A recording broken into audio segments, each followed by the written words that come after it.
Oi, pessoal. Bom dia, boa tarde ou boa noite. Conforme, o momento em que a pessoa estiver assistindo ao canal Espiritismo e Renovação. Sintam-se então todos muito bem-vindos. E agora a gente vai continuar dando seguimento, com a bênção da espiritualidade amiga, de Jesus, de Deus, fazendo o estudo, do Livro dos Espíritos. Nós estamos na introdução. Agora continuando pela leitura do item 10. Então, comecemos a leitura.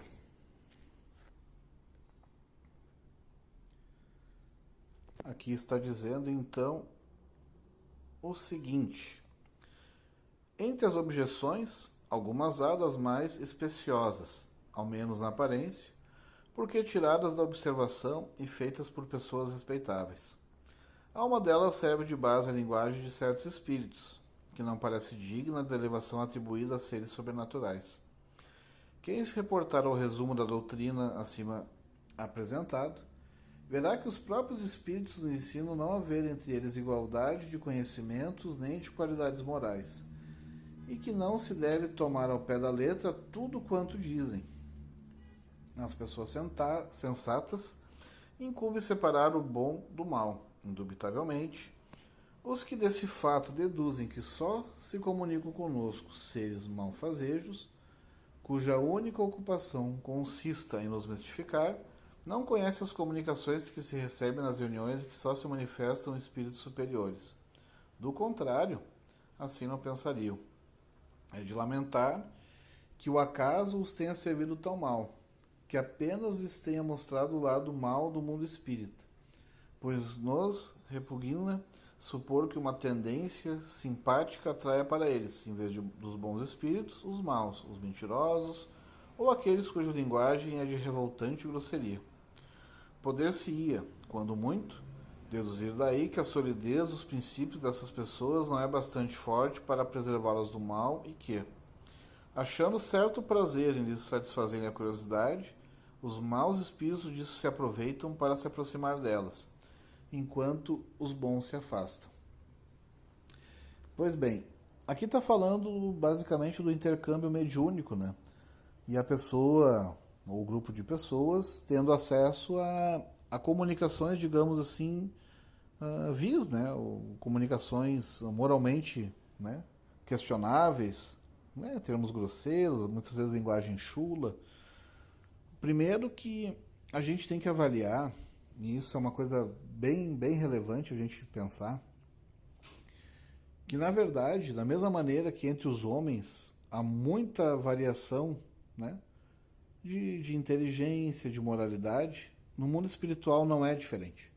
Ou seja, não tem nada mágico, Porque a pessoa que é aqui no planeta, enquanto vivo, enquanto encarnado, a pessoa mente, a pessoa rouba, ela faz uma série de coisas condenáveis já pelas leis dos homens. Ao desencarnar, essa pessoa não vai se tornar um santo, não vai se tornar uma pessoa intelectualmente iluminada. Não, longe disso. Que nem a gente já comentou em outros momentos, A cada um segundo as suas obras, a cada um segundo o seu plantio, Se conhece a árvore pelos seus frutos. Então, se a pessoa está produzindo coisas ruins, coisas questionáveis, coisas que prejudicam os outros, o fruto dessa árvore é algo ruim, indubitavelmente. Então, a árvore, naquele momento, é ruim. Mas, claro, sempre há a possibilidade de a gente se dignificar através da ação do bem, mas isso não é, digamos, de graça, Há necessidade da pessoa buscar esse aprimoramento, há necessidade da pessoa desejar essa melhoria, Pois uma vez que a gente tem livre-arbítrio, a gente pode estagnar e ficar milênios na mesma condição. Então não é o processo de desencarne, ou morte do corpo físico, que vai produzir algum tipo de milagre, para a pessoa virar um espírito superior. Não, longe disso. Então, da mesma maneira que a gente pode ter contato aqui no planeta com pessoas muito ignorantes, com pessoas que inclusive praticam o mal, Enfim, no mundo espiritual também existem espíritos, que que temporariamente estão também nessa condição. Então, a gente, ao se comunicar com esses espíritos, né, através da via mediúnica, a gente vai da mesma forma que a gente poderia ter um contato ruim com pessoas aqui que fazem o mal, né, ou que são zombeteiras, ou digamos assim, brincalhonas, né, no sentido ruim da palavra, né, que não levam nada a sério, ou que querem esculhambar as coisas. No plano espiritual é assim também. Então, é justamente o que a gente tem que ter. A gente tem que ter discernimento para avaliar, né? Para a gente separar o joio do trigo. Pois bem, continuando aqui com a leitura, julgar a questão dos espíritos por esses fatos seria tão pouco lógico quanto julgar do caráter de um povo pelo que se diz e faz uma reunião de desatinados ou de gente de má nota, com os quais não entretém relações as pessoas circunspectas nem as sensatas. Os que assim julgam se colocam na situação do estrangeiro que, chegando a uma grande capital pelo mais abjeto dos seus arrabaldes, julgasse de todos os habitantes pelos costumes e linguagem desse bairro ínfimo. No mundo dos espíritos também há uma sociedade boa e uma sociedade má. Dignem-se os que daquele modo se pronunciam de estudar o que se passa entre os espíritos do escol e se convencerão de que a cidade celeste não contém apenas a escória popular. O que está trazendo aqui? A gente não pode, né, fazer por uma amostragem julgar julgar a generalidade pela uma pequena amostragem, né, julgar o todo. Então, o que está dizendo ali? A gente pode eventualmente ter contato com obras, né, enfim, supostamente mediúnicas, né, inclusive podem até nem ser obras mediúnicas, mas que trazem muitas coisas ruins. E isso acontece justamente diariamente, né? Muitas vezes porque, enfim, da mesma maneira que a nossa sociedade civil organizada, né, existe as entidades que se dedicam à verdade, à justiça, né, enfim, também existe o mundo criminoso, né? Então, isso não é apenas no mundo corporal, no mundo espiritual também é assim. Então a gente não pode esperar de uma pessoa que seja golpista, né? Seria, né, pensamento mágico esperar que a pessoa seja honesta. Se a pessoa é sistematicamente desonesta, a gente não pode, né, aguardar algo, né, querer colher morango se é um espinheiro, né?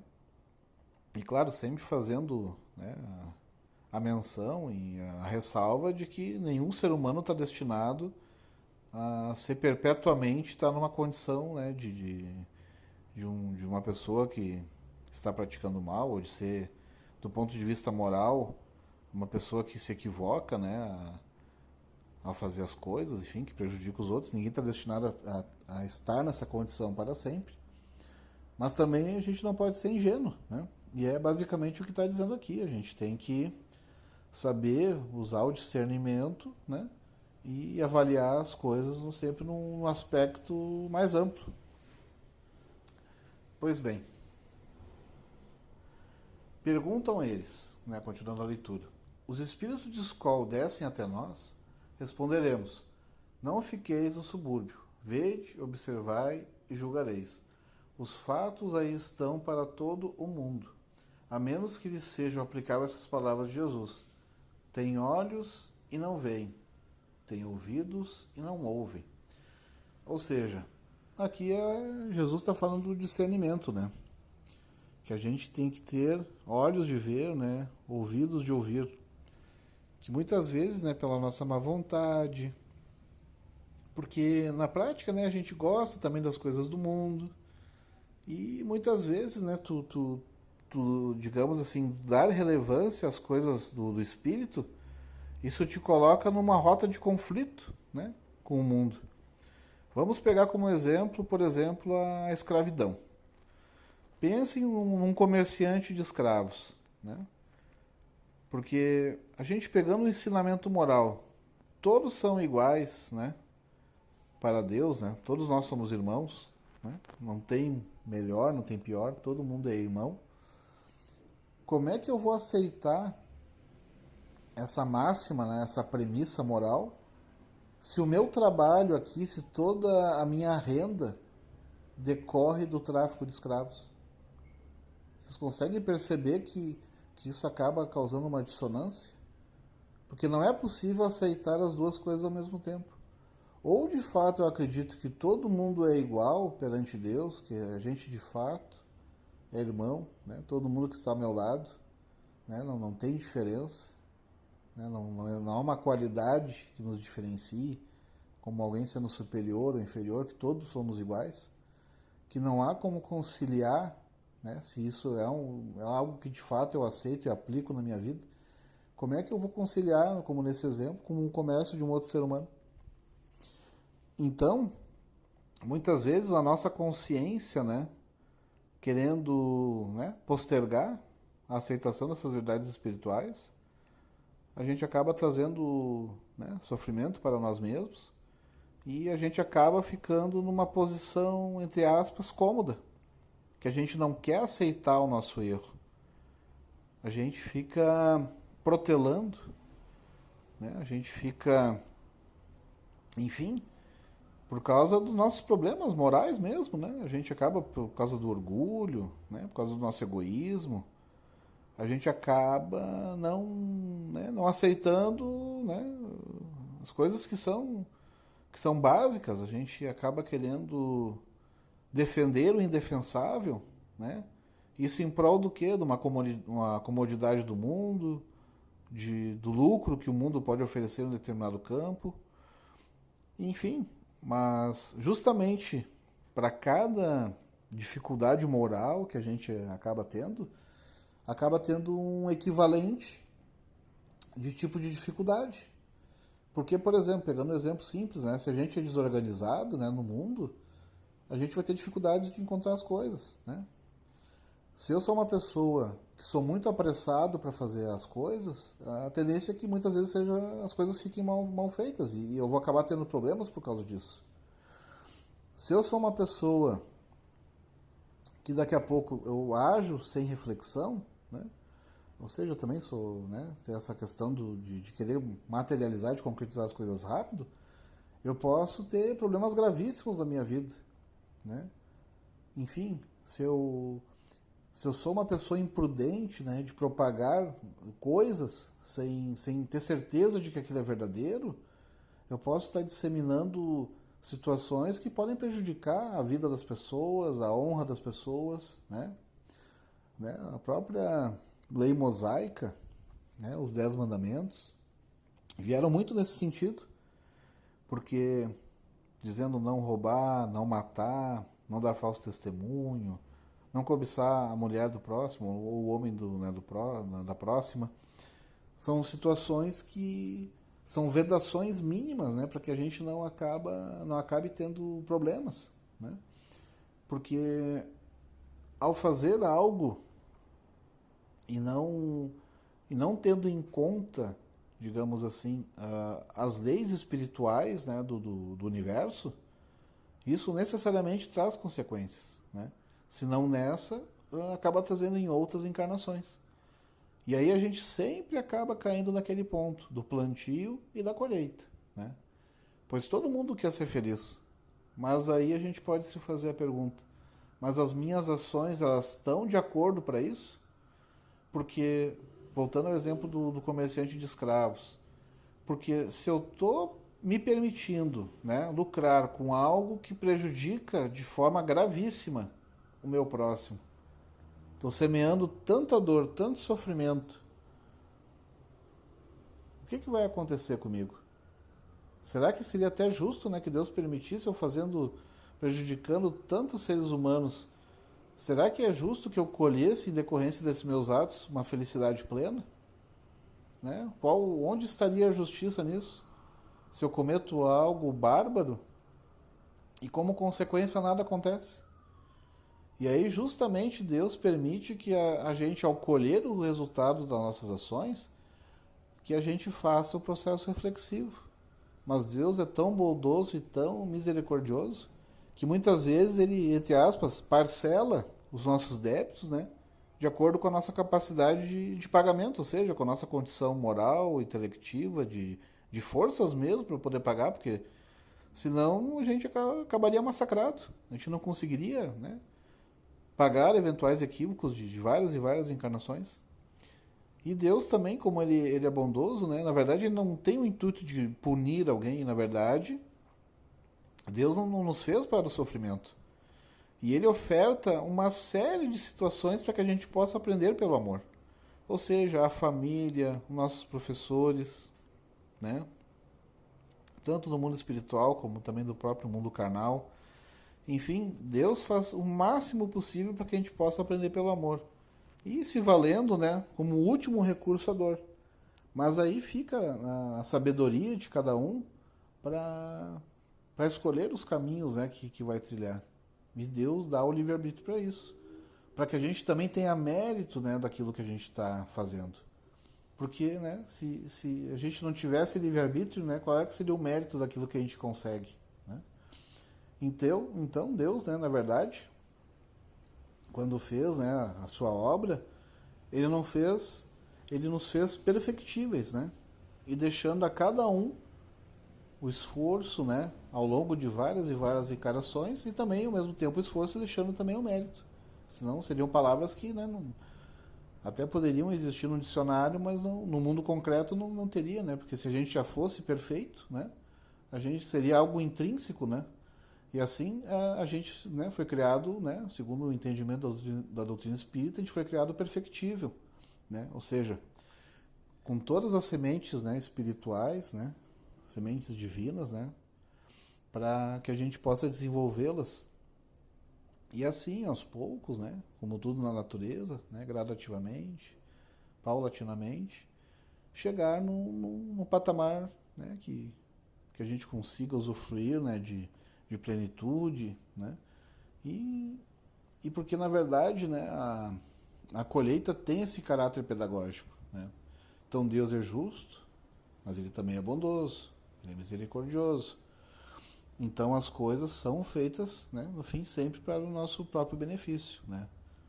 Então, é por isso que Jesus também, quando veio à Terra, ele falou, né, que o jugo dele e o fardo eram leves, ou seja, o, se a gente aceita de bom grado, né, tudo aquilo que Jesus demonstrou em sua vida, né, de proporcionar o bem, né, de perdoar o próximo, né, de não julgar o próximo, são situações que no fim a gente acaba usufruindo delas. Porque são convites também para a própria reflexão, porque talvez às vezes aquilo que se condena no próximo é algo que nós também temos dentro de nós, né? Que também isso está simbolizado naquela parábola, né? De a gente enxergar o cisco no olho do nosso irmão e não enxergar a trave, né? Ou seja, o cisco que está no nosso olho, que é uma trave, a gente não enxerga, mas a gente quer enxergar o cisco no olho do nosso irmão. Então são convites, né? Que nas várias parábolas Jesus faz para que a gente fique atento e, e utilizando, né? Porque Jesus é o caminho, né? Ou seja, o caminho para Deus, ele é o guia porque ele já percorreu o caminho. Então ele nos traz essas verdades espirituais, essas leis espirituais, para quê? Para que a gente não caia no sofrimento, né? Para que a gente não caia, né, num caminho que no fim a gente vai trilhar nesse caminho e não vai ser bom, né? Então, para que a gente fazer coisas que vão atrasar a nossa jornada evolutiva, né? Não faz sentido, né? A gente não seria inteligente se a gente já tem toda uma descrição, né, do que funciona, né, em termos espirituais, a gente queria fazer o contrário, né? E aí sim, se muitas vezes a gente quer justamente desafiar isso, né, não aceitar essas leis divinas, aí vem o sofrimento, né? Porque daí, uma vez que a gente acaba, da mesma maneira que a gente pode plantar boas sementes, né, a gente também tem o livre-arbítrio de plantar sementes más. E aí quando a gente começa a colheita que a gente vê, bah, mas que bobagem que eu fui fazer. Mas aí é aquela questão do amadurecimento, né, que a gente vem falando.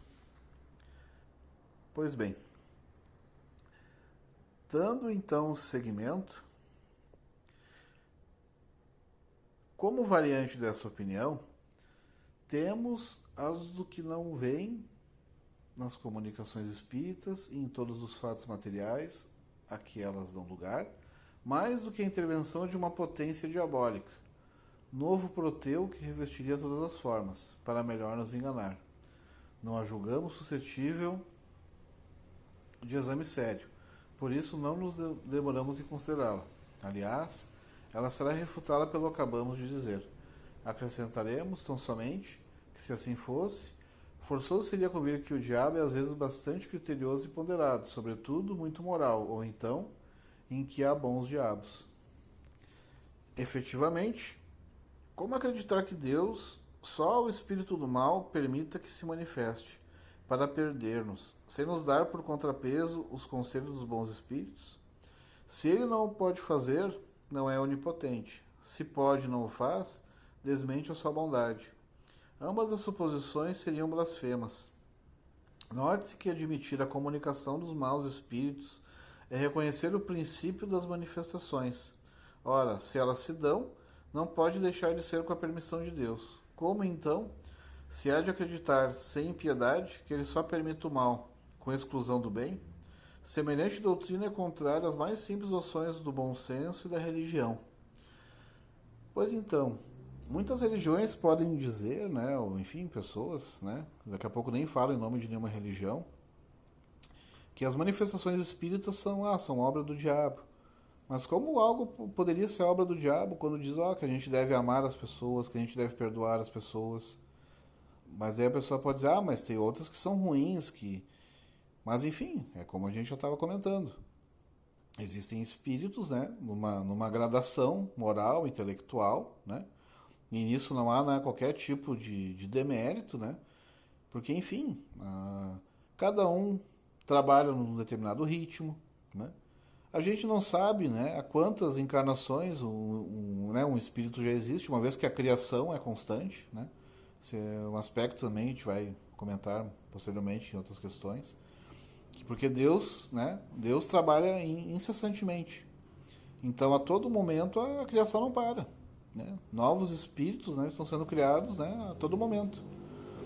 Então, a gente sempre vai ter espíritos que estão no começo da jornada espiritual. Né? E é natural, faz parte do processo de aprendizado. Da mesma maneira, né, que quando a gente é adulto, a gente não pode olhar para uma criança e pensar, esse aqui é um ser inferior. Não, é uma criança. Daqui a pouco vai virar adolescente, daqui a pouco vai ser adulto. E não é porque a gente hoje é adulto e o outro tem alguns anos a menos que a gente, não, é ser humano. Então, do ponto de vista espiritual também, não faria sentido a gente querer... Porque tem irmãos que daqui a pouco estão oscilando ou escolhendo caminhos que não sejam tão bons, mas, enfim, com a experiência, né, com o arrependimento, né, de ter feito algo que não seja bom para o próprio indivíduo, para a sua própria caminhada, as coisas vão acontecendo, né? E Jesus também, né, quando dizia, né, por exemplo, Pai, perdoai, porque não sabem o que fazem, isso aí é mais pura materialização, né, de dizer, bom, são crianças, eles estão, né, do ponto de vista espiritual, eles nem imaginam o que estão fazendo. Né? Imagina Jesus, já é um espírito crístico, estão fazendo, né, imagina isso com ele, né, que não tinha nada a expiar, nada a pagar, né, já estando na sua plenitude espiritual e sendo tratado, né, com tanta perversidade aqui, né, em decorrência da nossa ignorância espiritual, sendo tratado de uma forma tão cruel, né? E aí demonstra que Jesus, né, justamente por saber do caminho, de saber como as coisas se dão, estava pedindo perdão a Deus, porque se a gente soubesse quem, né, naquele momento entendesse a magnitude do que estava acontecendo, com certeza a gente não faria isso. Né? Tanto é que hoje Jesus, né, é reverenciado no planeta inteiro. Né? E assim a gente começa a compreender como Jesus era um espírito de fato iluminado e muito acima, né, do que a nossa compreensão alcança. Né? E mesmo que a gente estude por anos e anos e anos, mesmo assim, a gente vai ter uma pálida noção do que é um espírito crístico, né? Porque é a mesma coisa que a gente pedir para uma criança avaliar uma tese de doutorado. Ela não vai entender as palavras, não vai... Teria que ser feito um esforço para explicar para ela do que trata essa tese, né? Para que ela tivesse uma noção muito simples, né? Então, todos nós, quando falamos de Jesus, a gente acaba tendo uma noção ainda, né, inicial, introdutória, do que é esse espírito de luz, né? Mas o lado bom da história é que, da mesma maneira que uma criança vai melhorando, né, o seu processo de pensamento e vai amadurecendo, a gente também está nesse mesmo caminho. E ao invés, né, de se entristecer com o nosso entendimento, que ainda é inicial, na verdade a gente tem que pensar, bom, mas que bom, a gente já está fazendo essa caminhada. E como a gente não regride, né, do ponto de vista espiritual, o nosso entendimento cada vez se aperfeiçoa. Então, né, diferentemente do que outras religiões, né, que daqui a pouco acreditam que a gente poderia, entre aspas, involuir, né, o espiritismo já não vê dessa forma. A caminhada, ela é sempre contínua, e mesmo que daqui a pouco numa encarnação a gente não tenha acesso, né, a todos os nossos tesouros espirituais, né, de conhecimento, eles estão lá e influenciam o nosso processo de vida, né? E aí também a própria questão do esquecimento, né?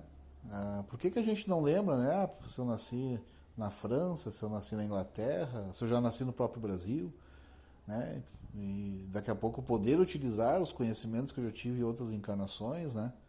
Digamos de forma, entre aspas, direta, né? Lembrando de estudos, né? Enfim, mas na verdade a gente traz isso, né, lá no nosso inconsciente profundo e isso influencia a maneira como cada ser humano é. E aí a gente também pode entender, né? Claro, isso merece um estudo bastante aprofundado só essa questão, né? Que é o esquecimento. Por que isso acontece? Que é justamente porque muitas vezes, infelizmente, a gente realiza equívocos. E para que a gente possa, digamos assim, caminhar com maior liberdade e também não sentir o peso da vergonha, daqui a pouco de ter feito coisas, né, que seriam, assim, condenáveis, digamos assim, para que a gente possa andar de cabeça erguida e de fato recomeçar. Que a gente possa, enfim, fazer as coisas de uma nova forma, né? Porque, vejamos, né, no nosso dia a dia, se a gente vê alguém que está saindo do presídio aqui, do presídio material, a gente sabe que é um processo difícil, né? E claro, também não é à toa, né? A pessoa daqui a pouco, enfim, cometeu muitos equívocos, né? E está recentemente saindo daqui a pouco do cárcere. E a gente sabe que a caminhada desse irmão, dessa irmã vai ser difícil. Porque vai sofrer preconceito, as coisas não vão acontecer de uma forma, digamos, não vão ser simples, né? Não vão ser fáceis. E Deus, ele é tão bondoso, né, que mesmo quando a gente se equivoca, né, e às vezes de forma muito grave, ele permite esse esquecimento coletivo, porque imagina, né, se a gente visse, né, uma criancinha que está nascendo e a gente olhasse, ó, estão vendo essa criança que está aí? Pois é, ó, isso aí é a reencarnação do ciclano, da ciclana, que na outra encarnação foi prefeito ou foi prefeita, governador, governadora, enfim, não importa. E daqui a pouco lesou os cofres públicos, que causou grandes problemas para toda uma comunidade. Como é que aquela criancinha ali, né, que está nascendo, como é que a gente ia... Será que essa pessoa teria, de fato, uma oportunidade real Porque sendo desde o início já rotulada como ou ladra, ou como alguém desonesta, enfim, como é que seria isso? Imagina o peso que cada um de nós teria que arcar. Imagina nas famílias. Se daqui a pouco, né? Se numa outra encarnação, daqui a pouco um irmão, uma irmã, daqui a pouco chegaram às vias de fato e brigaram, daqui a pouco até ocasionando uma morte na família, por uma briga de herança, por exemplo. Tu imagina, né? Hoje o convívio familiar já é de extrema dificuldade. Imagina a gente lembrando do que fez. Ou lembrando daquilo que fizeram com a gente, com o livre-arbítrio, possam buscar, né, novas ressignificações, buscar novos caminhos. e também receber as consequências desses caminhos. E aí a gente pode abrir uma série de análises, né? Tanto no aspecto individual, como também no próprio aspecto coletivo. A gente pode pensar, por exemplo, por que um determinado evento climático acontece num lugar e não em outro? Por que acontece algo com um sujeito e não com outro, né? E isso não é nunca para querer apontar o dedo para alguém ou fazer algum tipo de julgamento. Longe disso, até porque como todos nós estamos, digamos, no mesmo barco, ou seja, estamos num planeta de expiação de provas, não tem sentido a gente querer julgar o outro, condenar o outro, porque no fim a gente está na mesma, inclusive na mesma condição vibratória, no mesmo tipo de planeta. Então, na prática, o próprio Jesus, né, através da sua parábola, quando tinha a mulher adúltera lá, que as pessoas queriam apedrejá-la, falando que a gente não deveria julgar, né, porque no fim, se a gente julga, a gente acaba sendo julgado, né, mas Jesus também sempre orienta para que a gente não cometa novos erros, né, ou seja, para que a gente não... Porque no fim, senão é um ciclo sem fim, né? Porque se a gente faz algo equivocado e a gente não se corrige, a gente acaba, enfim, sempre fazendo o mesmo ciclo de plantio e de colheita, plantio e colheita. Então, tudo isso são convites, né, da espiritualidade, como por exemplo a questão do esquecimento para uma renovação. E aí a gente, só que infelizmente muitas vezes a gente, né, não consegue vencer, porque, enfim, não é fácil. Ninguém em nenhum momento, né, quis dizer que a caminhada espiritual é simples, que é fácil, não. Tanto é que a gente vê todos os dias, né, as dificuldades na TV, nos jornais eletrônicos, que a nossa caminhada enquanto humanidade ela tá cheia de percalços. Mas, ao mesmo tempo, também existe muita bondade, muitas coisas belas, muitas coisas boas no mundo, né? E a própria questão da gente estar estudando o Espiritismo é uma dessas coisas, né? Que pode oportunizar que a gente ressignifique a nossa vida, as nossas ações, né? Enfim.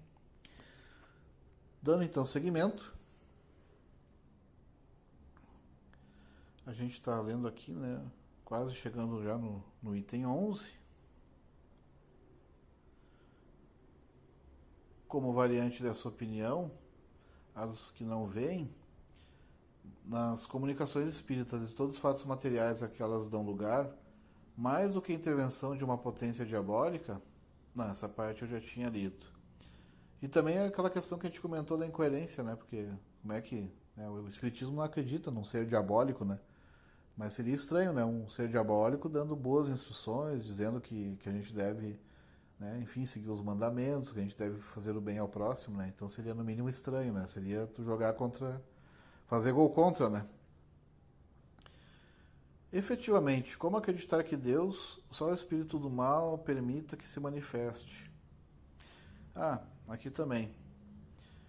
Na verdade, a gente já concluiu o item 10. É aquela coisa, né? Porque se Deus é tão bondoso, por que só permitiria comunicações ruins, né? Então, na verdade, ele permite, né, enfim, que todos se manifestem, né? Então, da mesma maneira que na Terra todos aqui podem opinar, podem fazer as suas obras, no mundo espiritual é a mesma coisa. Cada um tem o livre-arbítrio, né? E na comunicação é a mesma coisa. Todos têm essa capacidade de poder se comunicar. Dando então seguimento, agora ao item 11. Esquisito é, acrescentam, que só se fale dos espíritos de personagens conhecidas e perguntam por que são eles os únicos a se manifestarem. Há ainda aqui um erro, oriundo, como tantos outros, de superficial observação. Dentre os espíritos que vêm espontaneamente, muito maior é, para nós, o número dos desconhecidos do que o dos ilustres, designando-se aqueles por um nome qualquer, muitas vezes por um nome alegórico ou característico. Quanto aos que se evocam, desde que não se trate de parente ou amigo, é muito natural nos dirijamos aos que conhecemos, de preferência a chamar pelos que nos são desconhecidos. O nome dos personagens ilustres atrai mais atenção, por isso é que são notadas. Acho também singular que os espíritos dos homens eminentes acudam familiarmente ao nosso chamado e se ocupem, às vezes, com coisas insignificantes, comparadas com as de que cogitavam durante a vida. Nada aí há de surpreendente para os que sabem que a autoridade ou a consideração de que tais homens gozaram neste mundo, nenhuma supremacia lhes dá no mundo espírita. Nisso, os espíritos confirmam essas palavras do Evangelho. Os grandes serão rebaixados, os pequenos serão elevados. Devendo essa sentença entender-se com relação à categoria que cada um de nós se achará entre eles. É assim que aquele que foi primeiro na terra pode vir a ser lá um dos últimos. Aquele diante de quem curvávamos aqui a cabeça pode, portanto, vir falar-nos como o mais humilde operário, pois que deixou com a vida terrena toda a sua grandeza. E o mais poderoso monarca pode achar-se lá muito abaixo do último dos seus soldados. Aqui é muito interessante nessa essa parte, porque tem algum aspecto, né, que é primeiro o nome que os espíritos podem se utilizar. Bom, da mesma maneira que alguém aqui pode falsamente se passar por alguém, né? Da mesma maneira no plano espiritual, né? As fake news, né? Então a pessoa pode falar qualquer coisa, pode se apresentar como qualquer pessoa. As fraudes existem às milhares aí no mundo digital e também nas comunicações espíritas também pode. Mas aí vem aquela máxima, né, de Jesus, né, que a gente conhece a árvore pelo fruto. Então a gente não pode imaginar que um espírito que foi bondoso, que sempre ajudou as pessoas, que ele cometa atos cruéis, né? Então, na verdade, né, pode ser uma questão justamente de engano, de engodo. E também aqui, esse é um aspecto muito importante, porque muitas vezes, né, aos olhos do mundo, a gente dá muita importância para aquelas pessoas que têm cargos relevantes, que têm grandes fortunas, mas aí, né, com a morte, muitas vezes, né, aquela pessoa que daqui a pouco usufruiu de um grande patrimônio, ela pode, na verdade, ter uma condição moral baixíssima, né? E que aproveitou de forma muito equivocada a bênção da riqueza material. Que, na verdade, né, ela deveria utilizar esse recurso, né? Esse talento, né? Ou seja, é a parábola dos talentos. Porque todos nós, quando encarnamos, a gente ganha coisas, né? Digamos assim, do plano espiritual. E aí aquela situação, a gente pode utilizar esse talento, fazer multiplicar, né? Ou seja, a gente pode usar a questão da riqueza material e proporcionar uma condição de vida excelente para a comunidade, abrindo empresas, construindo hospitais, auxiliando quando a gente pode, enfim, tem uma série de coisas, né? A nossa inteligência a gente pode proporcionar para que as pessoas se iluminem. A gente pode, né, com a nossa palavra, a gente pode alegrar os outros, né? Enfim, a gente pode pensar nas diversas profissões, né? Um professor, né, que quantas milhares de crianças, né, são instruídas para o dia a dia do mundo. E os exemplos são, né, são infinitos, né? E muitas vezes a gente no mundo a gente tende a cometer enganos crassos, né, erros crassos, porque a gente faz um processo de avaliação puramente material. Ah, a pessoa é muito bonita, é muito rica, é muito famosa, bah, então ela é um espírito superior, é alguém destacado na sociedade. E como já nos traz o livro, né, das obras básicas do Céu e Inferno, uma rainha da França, ao desencarnar, ela conta, né, traz a sua história dizendo que, olha, ela se assustou, porque ao chegar no plano espiritual, ela estava numa condição muito inferior a de pessoas que ela nem se dignava a olhar. E isso é uma verdade muito interessante a gente pensar. Porque muitas vezes a gente quer categorizar as pessoas, né, pela beleza ou pelo dinheiro, né? Enfim, por questões do mundo. E na verdade, né, o que traz ou não uma superioridade é aquilo que é intrínseco da pessoa. Ah, a pessoa é boa para com os outros, a pessoa é justa, a pessoa é correta, né? A própria questão da inteligência, claro, às vezes a pessoa também, né, infelizmente, pode ser muitíssimo inteligente e ter uma moralidade reduzida, né? Ou seja, acaba até utilizando a inteligência para espalhar o mal, né? Espalhar as guerras, enfim. espalhar uma série de situações que complicam, né, tanto ela como, enfim, a comunidade, dependendo do âmbito de ação, inclusive a própria humanidade. E aí a gente pode até pensar, bom, mas o que acontece com a pessoa quando tem uma inteligência muito potente e faz algo que prejudica tanto a ela como os outros? Qual, qual seria a consequência, né, desse ato? Então, são considerações, são reflexões que a gente pode fazer, né? E sempre, nunca com o intuito de querer julgar o nosso próximo, né? Não, a ideia nunca é essa. A ideia é de a gente fazer reflexões, né? E que a gente possa se utilizar desse processo para melhorar a nossa vida íntima e fazer decisões mais acertadas, né? Nosso processo decisório ser mais preciso, ser mais correto, né? Então, quando eventualmente a gente comenta sobre erros de terceiros, né, nunca é com o intuito de condenar, mas de que a gente possa, ao estudar, né, ocasiões que tiveram efeitos nefastos aí para as pessoas, né, não é nunca com aquele prazer, né, de querer fazer, com diminuir as pessoas pelos erros, não, pelo contrário. É para que a gente não caia nesse mesmo erro, né? E muitas vezes, né, a própria espiritualidade, né, que nem nos livros, né, do André Luiz, né, através da mediunidade do Chico Xavier, ele comenta, né, esse autor espiritual, André Luiz, ele fala dos próprios erros, né, e aí quando a gente comenta, eventualmente, sobre algum equívoco desse irmão, nunca é com o intuito de condená-lo, né, até porque já passaram-se bastante tempo desses erros, mas ele justamente ele traz isso para quê? Com o fim de instrução, para que a gente não venha a repetir esses mesmos erros, né? E aí a gente está numa condição que também é complicada, né? Porque ao mesmo tempo, né? Porque o erro ele faz parte da jornada. O erro ele só vai deixar de acontecer quando nós chegarmos ao patamar de espíritos puros.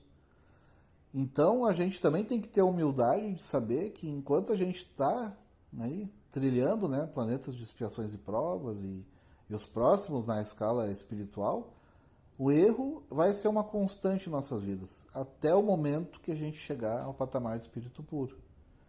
Mas ao invés de querer demonizar o erro, não, a gente tem que utilizar o erro com o propósito justamente do que? Do aprendizado. Né? Então, sempre que a gente avalia uma situação, não é para querer debochar, inferiorizar ou trazer, enfim, qualquer algo que simbolize ou que diminua, né? Na verdade é para um processo de enriquecimento. Bom, então, dando então, né, por encerrado esse estudo, né? A gente vai continuar no próximo item, a partir do item número 11. Agradeço a todos, né, que estiveram aqui comigo nesse estudo até esse momento. Então, se quiserem levar adiante esse conhecimento, né, para divulgar o Espiritismo, para trazer as suas consolações, né, para eliminar, né, ajudar esse processo de tirar a dor, né, não totalmente, mas de dar uma consolação, de um entendimento de como o mundo funciona, das leis espirituais, né. Então é muito bem-vindo, né, porque no fim, se a gente está auxiliando os outros, a gente também acaba auxiliando a nós mesmos.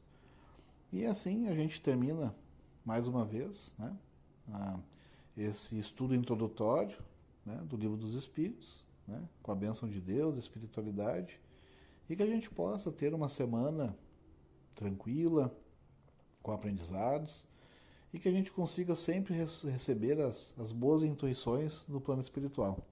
Então, mais uma vez, obrigado a todos e que assim seja.